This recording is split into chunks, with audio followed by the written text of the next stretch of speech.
Bayangkan sebuah sumpah yang diucapkan ratusan tahun lalu, sumpah yang membuat seluruh Nusantara bergetar, dan menjadi pondasi persatuan hingga sekarang. Inilah kisah Sumpah Palapa. Sebelum kita mulai, jangan lupa klik tombol subscribe dan nyalakan lonceng notifikasi, supaya kamu tidak ketinggalan kisah sejarah epik Nusantara berikutnya. Kerajaan Majapahit berdiri sebagai salah satu kerajaan terbesar di Asia Tenggara pada abad ke-14. Di tengah kejayaan itu, muncul seorang patih muda bernama Gajah Mada. Namanya kini abadi, karena satu tekad yang ia ucapkan, Sumpah Palapa, menjadi simbol persatuan bangsa.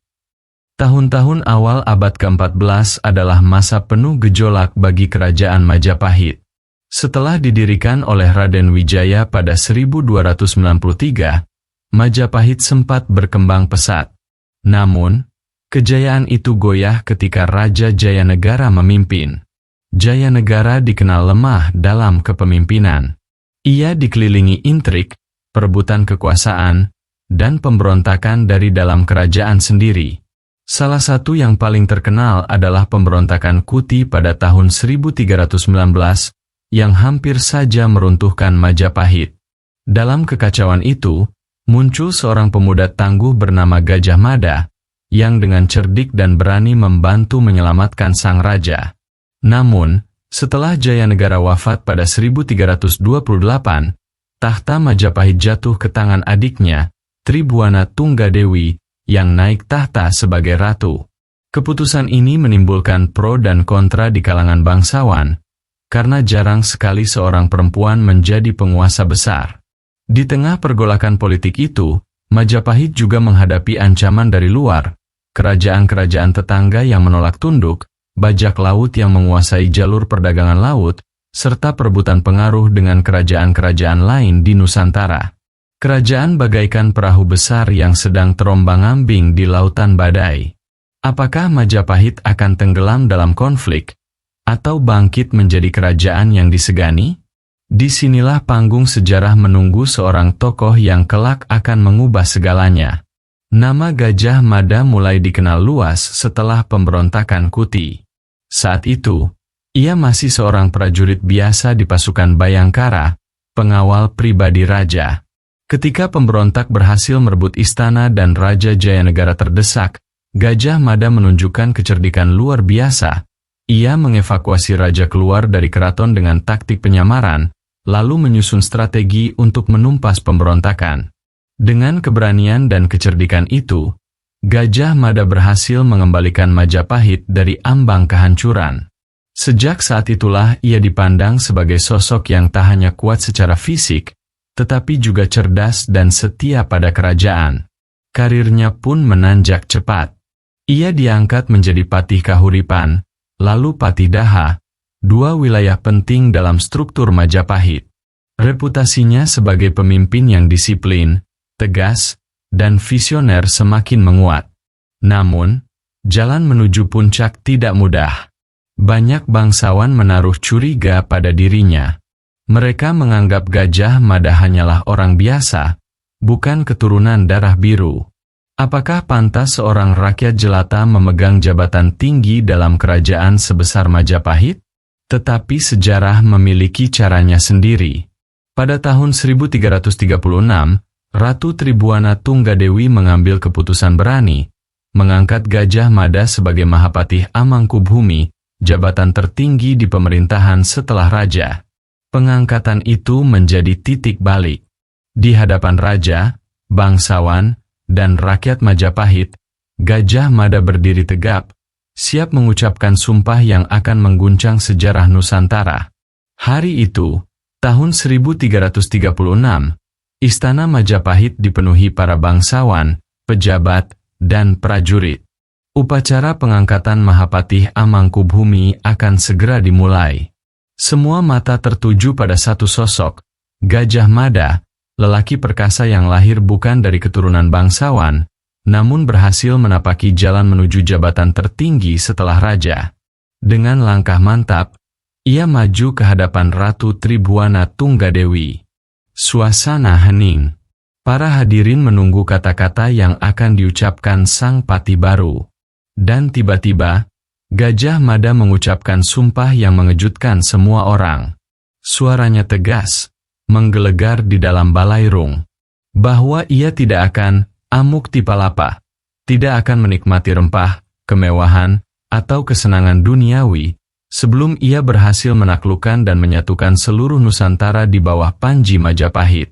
Nama-nama besar pun disebut: Gurun, Seram, Ternate, Bali, Sunda, bahkan wilayah-wilayah jauh di seberang laut.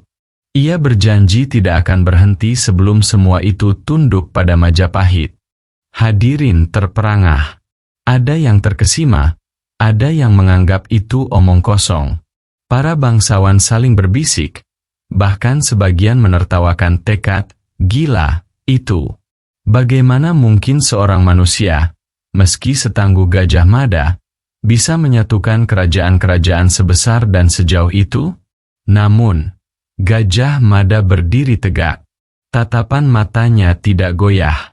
Tekadnya seperti api yang membakar semangat. Sumpah Palapa pun tercatat dalam sejarah, sebagai titik awal perjalanan panjang menuju persatuan Nusantara.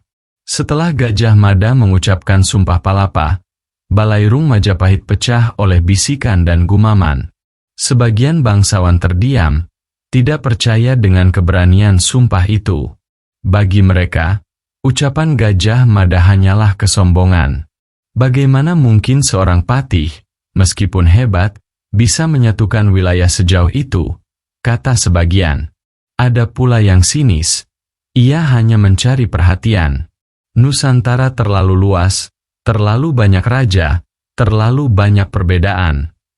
Namun, di balik keraguan itu, ada juga yang melihat kilau tekad berbeda. Ratu Tribuana Tunggadewi, yang cerdas dan berwibawa, menaruh harapan besar pada patih mudanya. Ia tahu bahwa hanya dengan visi besar, Majapahit bisa keluar dari kerentanan dan ancaman yang terus menghantui. Tetapi jalan Gajah Mada tidaklah mudah. Sejak hari itu, ia menghadapi dua tantangan besar. Keraguan dari dalam istana. Para bangsawan sering menentang kebijakan kerasnya, bahkan mencoba menjatuhkannya. Ancaman dari luar kerajaan. Nusantara kala itu dipenuhi kerajaan-kerajaan besar dengan ambisi masing-masing. Sunda, Bali, Maluku, hingga kerajaan-kerajaan di Kalimantan. Mereka tentu tidak akan menyerahkan kedaulatan begitu saja. Di laut, bajak laut merajalela, menguasai jalur rempah dan perdagangan. Di darat, kerajaan-kerajaan kecil bersekutu melawan pengaruh Majapahit. Setiap langkah Gajah Mada penuh dengan ujian. Namun, ia tidak gentar. Baginya, sumpah yang telah terucap bukan sekadar kata-kata.